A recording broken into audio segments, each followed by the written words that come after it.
خبر دیں گے آپ کو اچ شریف سے، جہاں رجب سیال کے مطابق کیٹ واک میلے میں نایاب نسل کی بکریوں کے دلچسپ مقابلے، جیتنے والے بکریوں کی قیمت لاکھوں روپے مقرر، مالکان اور شائقین ڈھول کی تھاپ پر رقص کرتے رہے۔ تفصیلات کے مطابق اچ شریف میں کیٹ واک میلہ سجایا گیا، جس میں ملک بھر سے نایاب نسل کی بکریوں نے شرکت کی۔ جیتنے والی بکریوں کی قیمت لاکھوں روپے مقرر کر کے بولی لگائی گئی۔ اول آنے والی بکریوں کی قیمت 6 لاکھ، دوسرے نمبر پر آنے والی بکریوں کی قیمت 4 لاکھ، تیسرے نمبر پر آنے والی بکریوں کی قیمت 2 لاکھ روپے مقرر کی گئی۔ شائقین کی جانب سے اس مقابلے کو خوب سراہا گیا۔ پہلے نمبر پر آنے والے مالک حاجی شفیع اوان تھے، جبکہ دوسرے نمبر پر سردار ایاز خان بلوچ، تیسرے نمبر پر حاجی احمد ملک تھے۔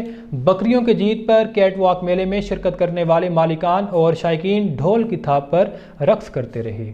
چیئرمین ناچی گولڈ کیٹ سردار محمد انور آصف اوان نے صحافیوں سے گفتگو میں کہا کہ اپنی مدد آپ کے تحت کیٹ واک میلہ سجاتے ہیں۔ حکومت اس میلے کی سرپرستی کرے تاکہ مزید اچھے مقابلے دیکھنے کو مل سکیں۔ اچ شریف کے MNA کے جانشین مخدوم سید غوث محی الدین گیلانی نے جیتنے والی بکریوں کے مالکان کو پگڑیاں پہنائیں اور مبارکباد دی۔